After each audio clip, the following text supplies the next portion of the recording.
Hi welcome back to my channel. ఈరోజు కథ ప్రాణమాన దరిచేరుమ 23వ భాగాన్ని వినిద్దాం. లోపలికి వచ్చిన శివాని జై కోసం చూసింది. సార్ ఇంకా రెడీ అవ్వలేదా అనుకుని జై రూమ్కి వచ్చింది శివాని. అప్పటికే జై రెడీ అయ్యి ఫోన్ మాట్లాడుతున్నాడు. శివాని రావడం చూసి కాల్ కట్ చేసి ఏంటి శివ అన్నాడు. అదే మీరు రెడీ అవ్వారో లేదో చూద్దామని వచ్చాను సార్. అయిపోయింది శివ, నువ్వేంటి ఇంకా రెడీ కాలేదు? జస్ట్ 10 నిమిషాలు సార్, రెడీ అవుతాను. విద్య ఎక్కడా? ఆంటీ దగ్గరున్నాడు, కానీ ఎందుకు అన్నయ్య డల్గా ఉన్నాడు. విద్యతో గొడవ పడ్డం మళ్ళీ బాధపడడం, వాడు ఎందుకు ఇలా తయారవుతున్నాడో నాకు అర్థం కావడం లేదు. వాడితో నేను మాట్లాడతానులే. సరే సార్. శివ ఏంటి సార్, ఎప్పుడు చూసినా చీరలే కట్టుకుంటావు, రెస్టారెంట్కి కదా వెళ్ళేది, డ్రెస్ వేసుకో. ఏంటి డ్రెస్సా? ఏంటి డ్రెస్సునా అంటూ వింతగా అడుగుతున్నావు? వేసుకో శివ, ఎప్పుడు చూసినా చీరలేనా? సరే సార్ అంటూ నవ్వుతూ తన రూమ్కి వచ్చి బ్యాగ్ ఓపెన్ చేసింది. ఆమె దగ్గర చెప్పుకోదగ్గ డ్రెస్సెస్ అయితే లేవు. కష్టపడిన సొమ్మంతా సూర్యకాంతం చేతుల్లోనే పెట్టేది, కానీ ఎప్పుడు తన కోసం ఏమీ కొనుక్కునేదే కాదు. బ్యాగ్ అంతా చూడగా ఒక డ్రెస్ తీసుకుంది. పింక్ అండ్ స్కై కలర్ కాంబినేషన్లో ఉన్న సింపుల్ డ్రెస్. ఫ్రెష్ అయ్యి డ్రెస్ వేసుకుని రెడీ అయింది శివాని. విజ్జు వస్తున్నాను జై అంటూ విజయ్ స్టెప్స్ దిగి కిందికి వచ్చాడు. విజ్జుని చూసిన జై షాక్గా చూశాడు. ఏంట్రా మంచి టిప్ టాప్గా రెడీ అయ్యావు? విజయ్, ఇక్కడ చూసే వాళ్ళకి అందంగా కనిపించాలి కదా. అది సరే, ఇంతకీ మా చెల్లి ఎక్కడరా, రెడీ అవ్వండి అని కంగారు పెట్టి తనేంటి ఇంకా రెడీ కాలేదు? అదిగో మన శివాని కూడా వచ్చేసింది అని సురేఖ అనగానే జై శివానిని చూశాడు. ఆ డ్రెస్ సింపుల్గా ఉన్నా ఆమె ఎంతో అందంగా ఉంది. సారీ అన్నయ్య, నేనే లేట్ చేశాను.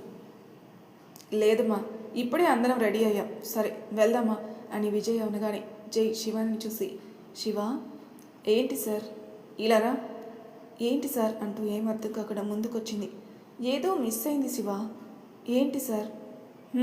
అంటూ టేబుల్ మీద ఉన్న రెడ్ ఫ్లవర్ తీసి జడలో సైడ్కి పెట్టి ఇప్పుడు బాగుంది అని జై నవ్వుతూ అనేసరికి శివాని షాక్గా చూసింది. సురేఖ విజ్జు అయితే తమలో తాము చిన్నగా నవ్వుకున్నారు.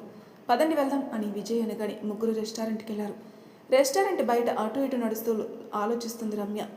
నేనేంటి జై సార్ కోసం ఎంతలా తాపత్రయపడుతున్నాను, ఆయన్ని చూడాలని, ఆయనతో మాట్లాడాలని ఎందుకు నా మనసుకు పదే పదే అనిపిస్తుంది అనుకుని తనలోని తాను ఆలోచిస్తూ ఉండగా ఇంతలో జై కారు పార్క్ చేయడంతో జై ఏంట్రా, నేను శివాని ఫస్ట్ వెళ్తాం, నువ్వు ఒక 2 మినిట్స్ ఆగిరా.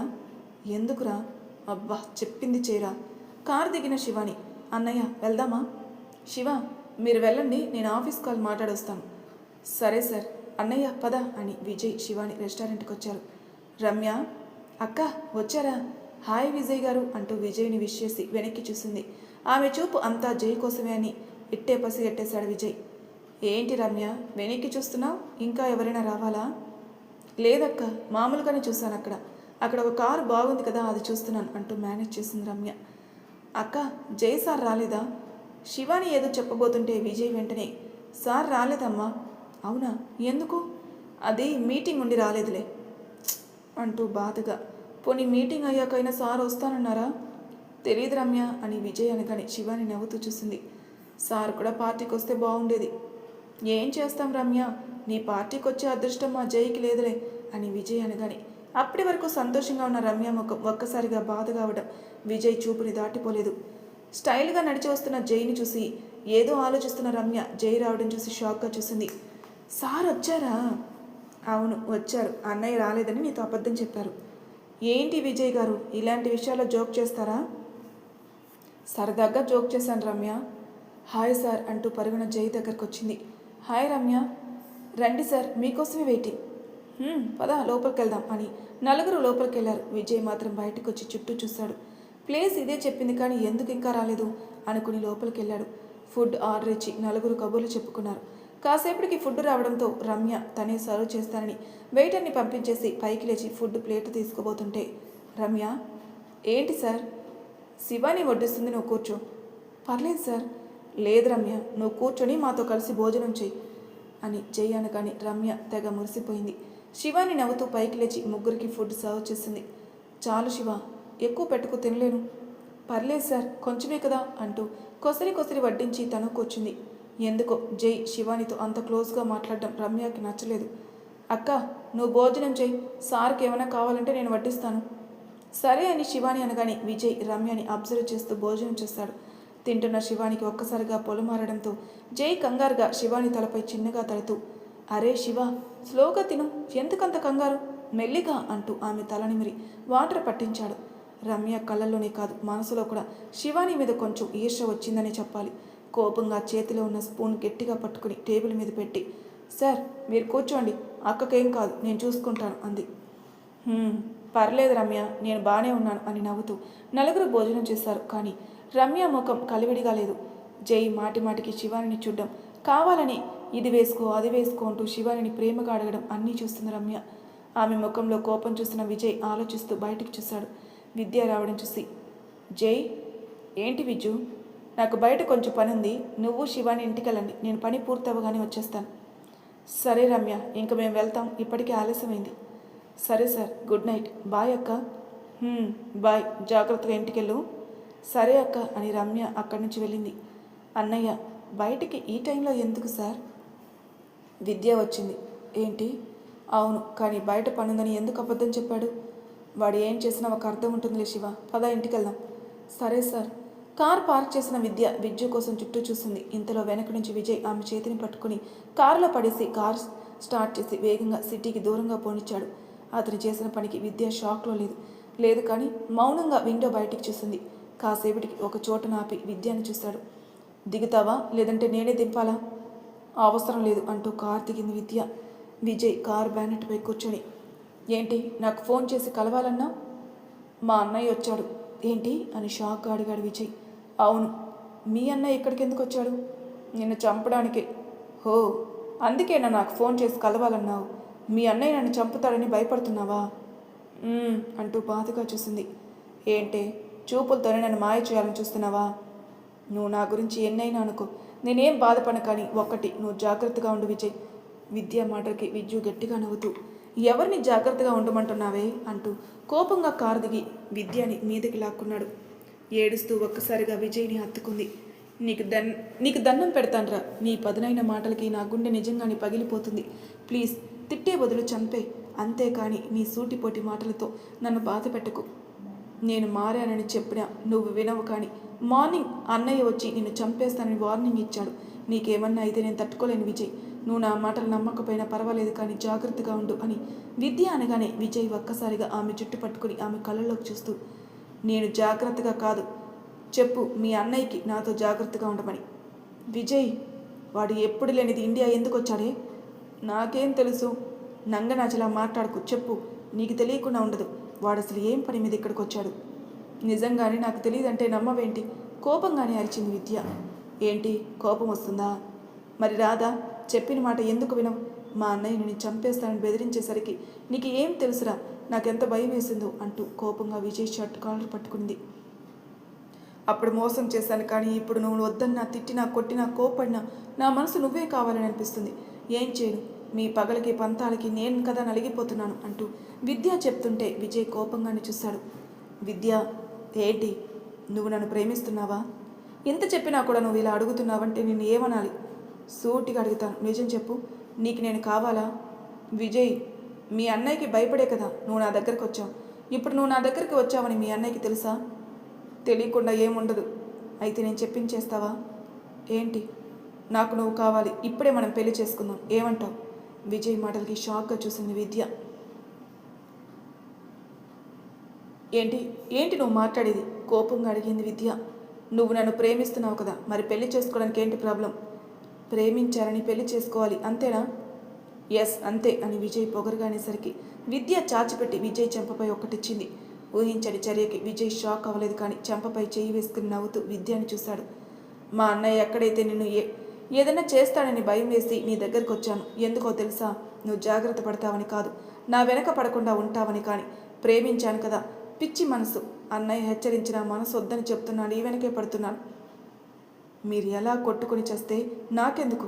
బుద్ధి తక్కువై నీ దగ్గరకు వచ్చాను అంటూ విద్య కోపంగా అనేసరికి విజయ్ రెండు చేతులు కట్టుకుని కారుకి జారబడి, నిన్నొకటి అడగనా? ఏంటి? గతం విషయం పక్కన పెడితే అసలు ఎందుకు మీ అన్నయ్య మమ్మల్ని మోసం చేశాడు? నాకు తెలియదు.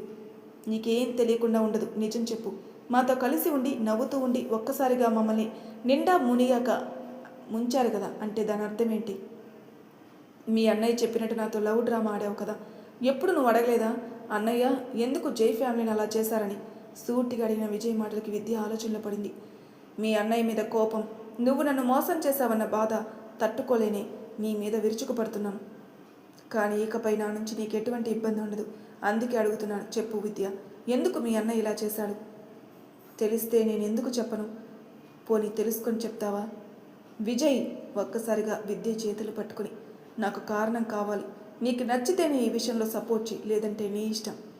ప్రామిస్గా చెప్తున్నాను, నిజంగా కారణం నాకు తెలియదు, కానీ మా అన్నయ్య కారణంగా మీరు ఎంత బాధపడ్డారో నాకు తెలుసు. నిజమేంటో తెలుసుకుంటాను. ఇప్పుడే చెప్తున్నాను విద్య, నిన్ను అడ్డు పెట్టుకొని మీ అన్నయ్య పంతం చూడాలని అనుకున్నాను, కానీ ఒక ఆడపిల్లని అడ్డం పెట్టుకుని మోసం చేస్తే మీ అన్నయ్యకి నాకు తేడా ఏముంటుంది? అందుకే రూట్ మార్చాను. నువ్వు నన్ను లవ్ చేయటం ఇదంతా అయితే నాకు ఇష్టం లేదు. నీ ప్రేమ కారణంగా మీ అన్నయ్య మళ్ళీ జై ఫ్యామిలీని ఏదోటి చేస్తాడు. నా కారణంగా జై ఫ్యామిలీకి చిన్న హాని జరిగిన నా గుండెల్లో రక్తం చిమ్మినట్టే. అందుకే మనసులో ఉన్న పాత జ్ఞాపకాలని తుడిచిపెట్టే అని విజయ్ అనగానే విద్య కంటి నిండా నీళ్లతో చూసింది. ఆమెకు తెలుసు జై కోసం ఎంతకైనా తెగిస్తాడని, చివరికి ప్రాణాలైనా ఇస్తాడని. నా మాటలు నీ మనసుకు కూడా సర్ది చెప్పుకో. మీ అన్నయ్య కోసం ఏమన్నా తెలిసినా ఈ ప్లేస్కేరా, మాట్లాడుకుందాం, వస్తాను. విజయ్, నా నిర్ణయంలో అయితే మార్పు ఉండదు, కానీ ఒక్కటి అంటూ బాధగా విద్యని చూశాడు. ప్లీజ్ విజయ్, ఒంటరిగా బాధని తట్టుకోలేను. అలవాటు చేసుకో విద్య, ముందు కష్టంగా అనిపించినా తర్వాత అలవాటైపోతుంది అంటూ చిన్నగా నవ్వి కారెక్కాడు. ఏం మాట్లాడుతుంది? అతని చూపుల్లోనూ మాటల్లోనూ ఏదో తెలియని బాధ వెలువడుతుంటే కామ్గా కారెక్కింది. ఇన్ని రోజులు నేను బాధ పెట్టినందుకు నన్ను క్షమించు. నేను పెట్టిన బాధతో పోలిస్తే నువ్వు నన్ను బాధ పెట్టింది చాలా తక్కువ. నువ్వు చెప్పినట్టుగానే అన్నీ చేస్తానని విద్య అని. కానీ విజయ్ ఆలోచిస్తూ కార్ స్టార్ట్ చేశాడు. ఏంటి శివ, ఏం ఆలోచిస్తున్నావు? ఏం లేదు సార్. పర్లేదు చెప్పు. రమ్య కోసమా? రమ్య కోసమా? ఏమైంది? మనం వచ్చినప్పుడు దాని ముఖం సంతోషంగా వెలిగిపోయింది, కానీ సడన్గా తన ఫేస్లో ఆ సంతోషం లేదు. ఏంటి? అవును సార్, తన ముఖంలో కోపాన్ని అయితే చూశాను, కానీ ఎందుకో నాకు అర్థం కావడం లేదు. నువ్వు మరీ ఎక్కువ ఆలోచిస్తున్నావు. నాకైతే అలా అనిపించలేదు. తను చాలా హ్యాపీగా ఉంది. చెప్పాలంటే నువ్వు వచ్చినందుకు తనకు ఇంకా సంతోషించింది. అంతే అంటారా? అవును శివ, నువ్వు మరీ ఆలోచించేకు, ప్రశాంతంగా ఉండు. సరే సార్. శివ, ఏంటి సార్, ఐస్ క్రీమ్ తిందామా? ఇప్పుడా? ఈ టైంలోనా? ఏ, తినకూడదని రూల్ ఏమైనా ఉందా? అలా అని కాదు సార్, ఇప్పటికే లేట్ అయింది కదా, ఆంటీ మన కోసం వెయిట్ చేస్తారని. విజయ్ ఉన్నాడు కదా, నువ్వు ముందు కార్ దిగు అని ఇద్దరు కార్ దిగారు. జై 2 ఐస్ క్రీమ్స్ తీసుకొని శివానికి ఒకటి ఇచ్చి కార్ బ్యానెట్పై కూర్చున్నాడు. ఏంటి అలా నిలబడ్డావు? సార్, పక్కన కూర్చోమని కూడా బొట్టు పెట్టి చెప్పాలా? జై మాటలకి శివాని మొహమాటంగా చూసింది. శివ, ప్రతిదానికి సిగ్గుపడితే ఎలారా? ఇలా కూర్చో అంటూ జై తన చేతిని ఆమెకు అందించేసరికి శివాని అతని పక్కనే కూర్చుంది. ఏంటి, ఐస్ క్రీమ్ నీకు నచ్చలేదా? లేదు సార్, చాలా ఇష్టం. మరి తిను అంటూ ఐస్ క్రీమ్ తింటూ ఆకాశంలో ఉన్న చందమామను చూసి తనలోని తాను నవ్వుకుంది శివాని. ఏంటి, నీలో నువ్వే నవ్వేసుకుంటున్నావు? ఏం లేదు సార్. ఏమీ లేదు అంటూ నీ నవ్వుతున్నావు అన్నమాట. అలా ఏం లేదు సార్, నిజం చెప్పాలంటే కాసేపు ఇలా రిలాక్స్గా కూర్చోవాలని నాకు అనిపించింది, కానీ నేను అడక్క ముందే మీరు కారు ఆపారు. ఎందుకు శివ, మనసులో ఉన్న మాటని పైకి చెప్పొచ్చు కదా? అదేమో సార్, చెప్పలేను. నిజం చెప్పాలంటే ఇప్పుడిప్పుడే నేను మీతో ఫ్రీగా మాట్లాడుతున్నాను. అది కూడా మీరు నా మైండ్ సెట్ని కొద్దిగా మార్చేశారు. లేదంటే ఎప్పట్లానే మోగుదానిలా ఉండేదానేమో. నిన్ను ఇంకా నేను చాలా మార్చాలి శివ. ఏంటి సార్, ఇంకానా? నీకో విషయం చెప్పనా? ఏంటి సార్? ముందు మీరు సార్ అని పిలవటం మానేసి శివ ఫ్రెండ్లీగా జై అని పిలువు. అమ్మో, పేరు పెట్టి పిలవాలా? ఏంటి, ప్రాణం ఇవ్వాలా అన్నట్టు ఆశ్చర్యపోయావు? జస్ట్ పేరు పెట్టి పిలవమన్నాను శివ. నేను అలా పిలవలేను సార్, అందుకే నేను మార్చాలి అన్నాను. ఇంటికి వెళ్దామా సార్? ఇప్పటికే చాలా లేట్ అయింది. వెళ్దాంలే శివ, కానీ ఒక్క నిమిషం. ఏంటి సార్ అంటూ ఐస్ క్రీమ్ ఫినిష్ చేసి జై వైపు చూసింది. ఆమె పెదవంచున్న అంటుకున్న ఐస్ క్రీమ్ తన చూపుడు వెళ్తూ తుడుస్తూ శివాని కళ్ళలోకి చూశాడు. చిన్నపిల్లల నవ్వుతూ అడిగాడు. ఎందుకో ఏమీ మాట్లాడలేక తలదించుకుంది. నవ్వుతూ ఆమె మూతిని తుడిచి, వెళ్దామా లేదంటే కాసేపు ఉందామా? ఆమె తల నిమురుతూ ఎంతో లాలనగా అడిగాడు.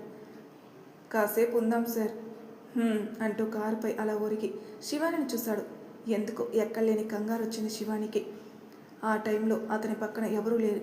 ప్లేస్లో కూర్చునేసరికి మనసులో భయం మొదలైంది. శివ, చెప్పండి సార్. ఆమె చేతిని పట్టుకుని పైకి లేచి, ఎందుకు భయపడుతున్నావు?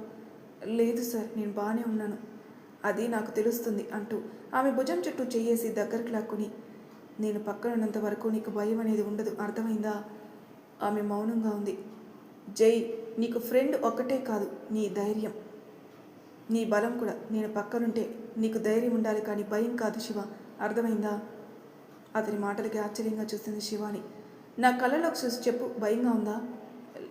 లేదు సార్. కాసేపు నువ్వు ఎలా ఉండాలనుకుంటున్నావో అలానే ఉండు అంటూ ఆమెని దగ్గరకు లాక్కొని ఆమెని తన భుజంపై వాల్చుకున్నాడు. జై ఎందుకో మొదటిసారి జై తనని అంత దగ్గరకు తీసుకునేసరికి ఆమె ఎటువంటి అడ్డు చెప్పలేకపోయింది. అతని భుజంపై తలని వాల్చి ఆమె ఆకాశంలో చందమామను చూస్తూ అలా కళ్ళు మూసుకుంది. మొదటిసారి ఆమె పక్కన అంత దగ్గరగా కూర్చునేసరికి జై ఆనందం ఇంత అంతా కాదు. ఆ మూమెంట్ని ఎంజాయ్ చేస్తూ ఆమె తలపై తలని వాల్చాడు. మరి తలవై భాగంలో ఏం జరగబోతుందో నెక్స్ట్ ఎపిసోడ్లో తెలుసుకుందాం. అంతవరకు నా ఛానల్ సబ్స్క్రైబ్ చేయని వాళ్ళు ప్లీజ్ సబ్స్క్రైబ్ చేసుకోండి, లైక్ చేసి షేర్ చేయండి, మీ అభిప్రాయాలు నాకు కామెంట్ రూపంలో తెలియజేయండి. Thank you for listening.